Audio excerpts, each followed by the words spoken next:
When I made the transition, I had left my job in financial services, leading global transformation projects and programs, thinking I had early onset dementia. So many doctors right around the world have had somewhere between half an hour and 5 hours worth of training and all their general practice training on menopause. Menopause has become not a buzzword, but something that lots of awareness is being brought up right now, right? Well, nobody's got all the answers in menopause. The majority of doctors are trained in medicine, not nutrition. There's so many different things that can be going on during that perimenopause phase. Although we have a cycle where estrogen's coming up and down, during perimenopause, it's fluctuating, it's coming down.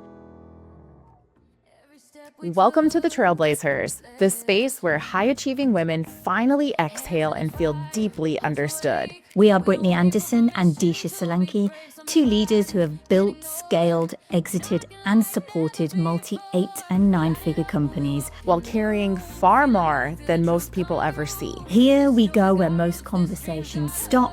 The burnout, the pressure, the ambition, the identity shifts, the invisible load, and the moments you almost quit. This is where the real story begins. Trailblazers. Think about the last time you felt like yourself, not performing, not pushing through, not convincing yourself that this is just stress, age, or not sleeping enough. Just being yourself. For millions of women in their 40s and 50s, some in their early 30s, maybe even earlier, that moment feels further and further away, and nobody has told them why. They've been called anxious, burned out, difficult.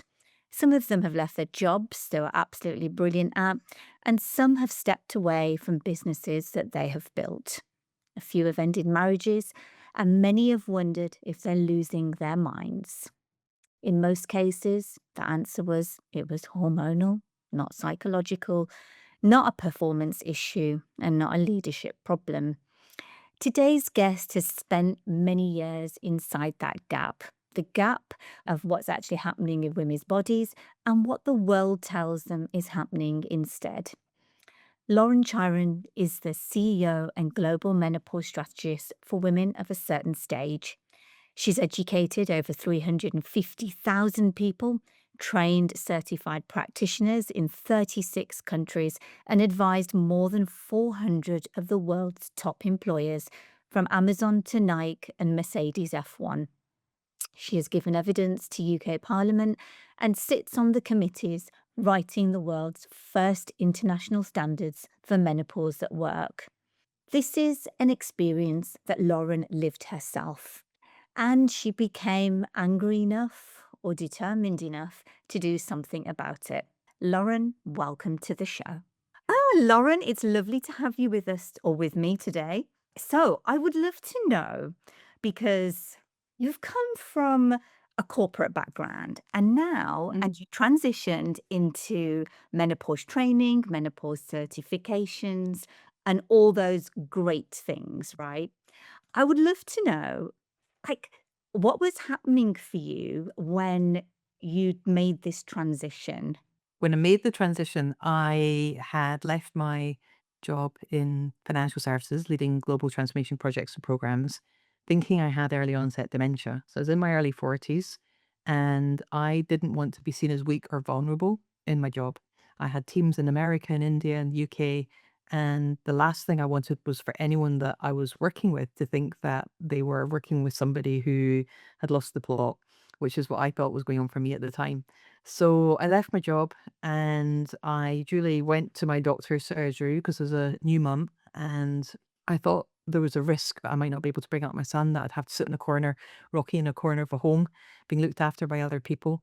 The night sweats, the sleeplessness, the anxiety, all of that was through the roof. My doctor turned around and said it was just menopause.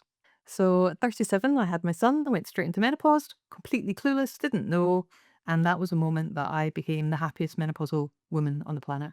I do think a lot of this has to do with the fact that we're not taught enough about ourselves, about our bodies, and all these things. Because, Lauren, your story really resonates with me, right? I thought I had early onset dementia, and actually, for me, I had a GP that actually thought I did too. And Ooh. so they wanted me to go through the screenings because he said, "Oh, Mhm, that's not normal." Things like I'd forget what I was writing mid-sentence of an email. mhm, I forget the rest of my sentence or whole conversation like I did just not long ago before me and you got on. Those sorts of things. And he was like, mhm. "Oh, that's really worrying. That's not normal." And I'm like, "Whoa, okay, something wrong with me then." That's awful. What a horrible experience to go through.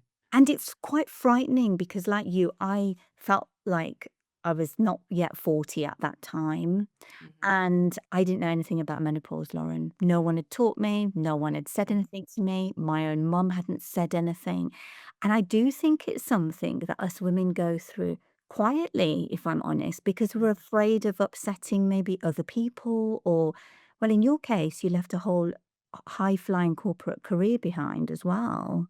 Yeah, yeah. I just didn't want to be seen as weak and vulnerable, and I knew that my self-confidence, my self-esteem were really low, and that was affecting me, which meant I was not feeling confident in making business decisions. And some of the decisions we were making, like with my stakeholders, were business critical decisions. So if we got it wrong, we were potentially risking 13 million people not having access to their bank accounts. So they were fairly important insofar as that type of thing's important. So I just didn't want to let anyone down and I didn't want the responsibility for making mistakes. So I kind of extricated myself from that situation rather than, hang around and risk making a mistake. It's a big decision, though, for you to have left a career where you were clearly doing extremely well because you felt like the responsibility, it sounds like was a bit too much because you thought you were going to make a mistake that could cost businesses a lot of money and consumers a lot of money if they're locked out. How did you come to the conclusion, or what happened for you where you went, you know what? I'm going to go into this and I'm going to go full into teaching businesses about menopause, and while you're there, teaching women like me as well Mhm, mhm. what it means to be menopausal and how to leverage that in a workplace. Yeah. I think that moment when my doctor said it's not dementia, it's menopause. I also have a very deep background in human performance from psychology, personal training, nutrition, mental health, anatomy and physiology. And I've competed in sport. I've supported very elite athletes in sport as well for a number of years outside of my corporate career. And so in that moment when he said the word menopause, I was like, oh, is that it? Is that all it is? And then I was like, well, how come I didn't know what menopause was? Like, I know what it was, like, I knew it was period stopping and Yeah. maybe the occasional mood swing or a hot flush, but I didn't have a lot of those things. I didn't have hot flushes. I wasn't aware that my periods had stopped because I just never had another one after I had my son at 37. And so for me, I wasn't looking in my early 40s, I wasn't looking out for menopause. I was like, okay, right. Well, if this has happened to me, who else has it happened to? And I started bringing groups of women together to talk about it and realized I wasn't alone. And I realized that I wasn't the only one that didn't really know physiologically what was going on, cognitively what was going on in any way, shape, or form. And I had no clue from an endocrinology, the study of hormones point of view, I had no clue all the different body systems that estrogen impacts and how and why we change. And now I do. And I was like, well, what if people had that knowledge? What if people understood that? And recognize that we're not losing our skills, we're not losing our confidence, we're not losing our experience. If anything, we're becoming right into that kind of space in our life where we're no longer sweating the small stuff. Yep. And actually, our skills, knowledge, and experience are a massive asset to our communities, our home lives, our work lives. What if we changed the narrative on menopause and actually turned this around? And I went from someone who was very, although I had a senior role, I was very introverted, didn't particularly like doing presentations, didn't want to be seen as the person at the front of everything. I'd be happily being the conductor in the back, but didn't really want to be out in the front. All of a sudden, I'm finding myself on stage in America, traveling to Sydney Opera House to talk at the Sydney Opera House. Literally all over the world, speaking to media and the press and just sharing what I'd gone through and sharing how I thought things needed to change. I didn't have the answers. I didn't know what or how or why or where or when, but I just knew we had to talk about it. And I thought the more people I can get thinking about this, perhaps will attract the people that really know about it to then start to come and join the conversation. And that's really just where it all started from. You might not know the answer to this, but you speak to many perimenopausal women, I assume, Mhm, mhm. and many leaders who are in that transition or in that phase. Why is it that so many women who are in the perimenopause don't know it and they don't know what to expect? So they don't even know they've hit it yet. Yeah. I think that's exactly what you just said. Your mum hadn't spoken to you about it. My mum hadn't spoken to me about it. We weren't talking about it in workplaces back then. Our doctors, the doctors currently practicing, have not routinely been trained on menopause.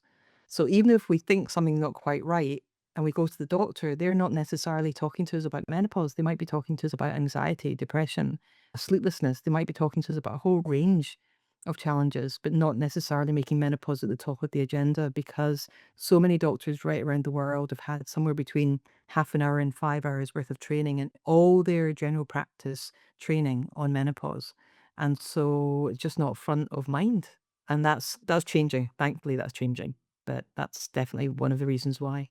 Which is also why the work that you're doing is so important, because the healthcare providers that we're seeing also don't have as much information as we think they may have at the same Mhm. time.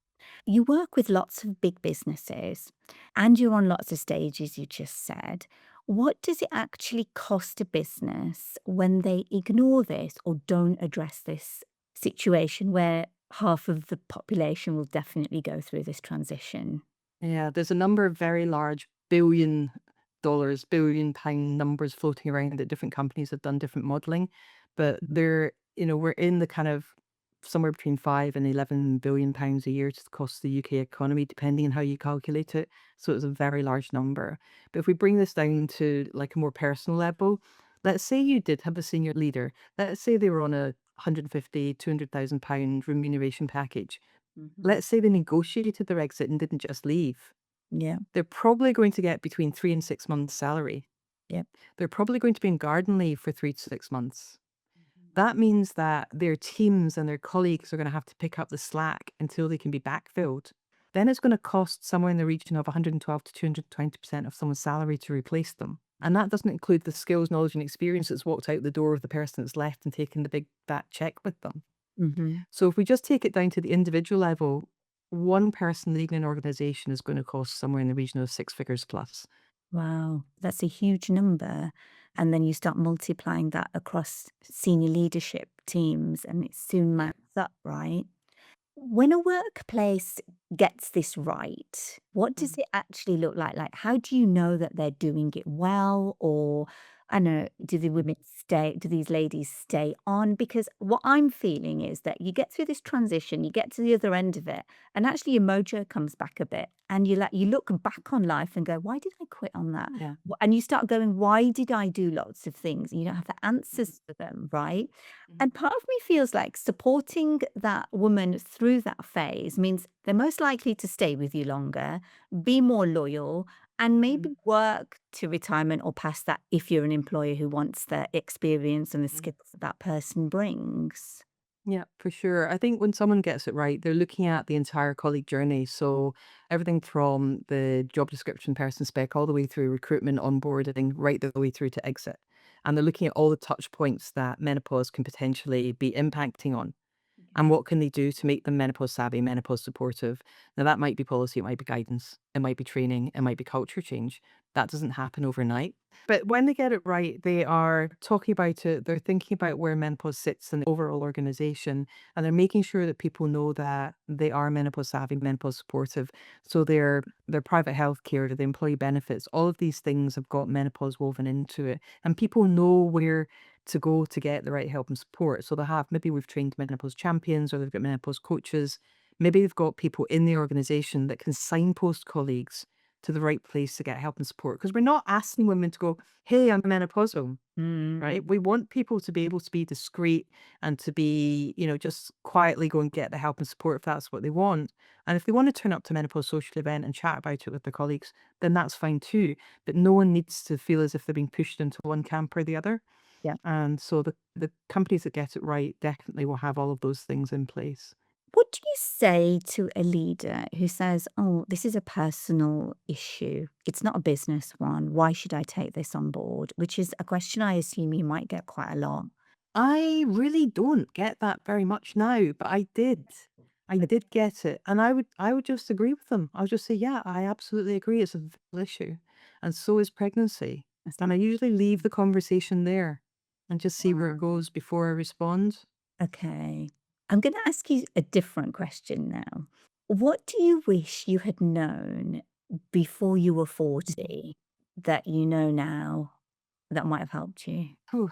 Well, I definitely wish I'd known that I could become menopausal at 37 after having a baby. That would have been kind of useful. And, that would definitely have taken a lot of the confusion and the consternation out of the sleeplessness. I think all the things I went through could easily be put down to being a new mum. Yep. Yeah. And I never once thought menopause. So I definitely think that having an understanding of what menopause actually is, knowing that it's a completely natural, normal thing for me to have gone through. Obviously, people will go through menopause for a variety of reasons, surgically, medically as well. But although I'd gone through a premature menopause, that was for me a natural thing, no problem, get on with it and understand how to work with my body, with my mind, so that I had positive mindset of looking after myself appropriately. Because I was very fit, I was training a lot, I was eating well, I was doing all the right things on paper. But the reality was I was overtraining. I didn't have enough fat and protein in my diet. I wasn't getting enough rest. So although anyone on the outside looking in, I was doing all the right things, I actually wasn't. And that fine tuning fixed everything very, very quickly, plus seeing my doctor and, looking to see what he had to say about it as well. For any of our listeners listening, what would you say when you said it's important to know what menopause actually is? What would you say? What actually is it? So basically, when our period stops, so once we've gone, once the egg depletion has reduced and we're no longer having a cycle every month, when we stop having a bleed because it's a retrospective diagnosis, we would say that once you've gone 12 months without a bleed, we would then say that you're menopausal and then you're postmenopausal for the rest of your life. So the important thing to really learn about is what's perimenopause, because perimenopause is that massive shift from menstruation. So whatever your regular cycle is, no matter how erratic or normal that is, it might be a 17-day cycle like mine was. It might be a 35-day cycle. It might be all over the place. It might be a spot on 28-day cycle. Whatever your menstrual life has been like, when that starts changing and ebbing and flowing, periods maybe getting heavier and then getting lighter, getting closer together, then getting further apart, headaches changing, premenstrual symptoms changing, anxiety creeping in.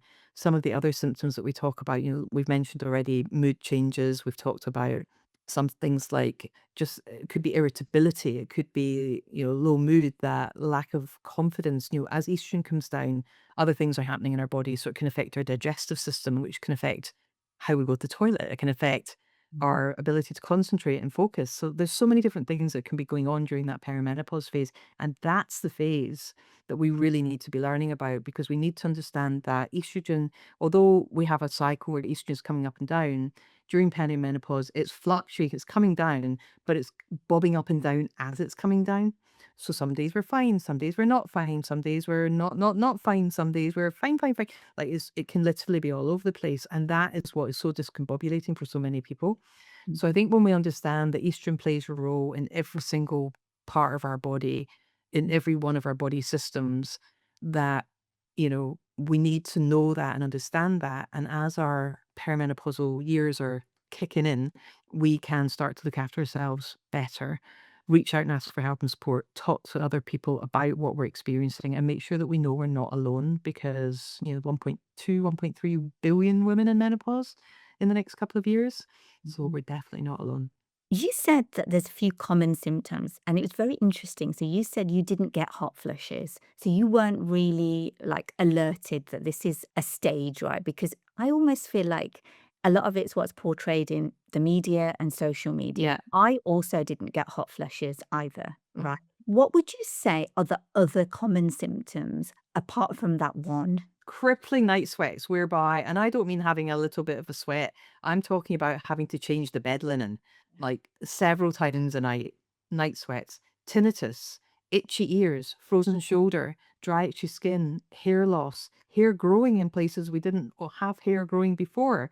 Tweezers can become a girl's best friend. Joint pain, bloatedness, so many things.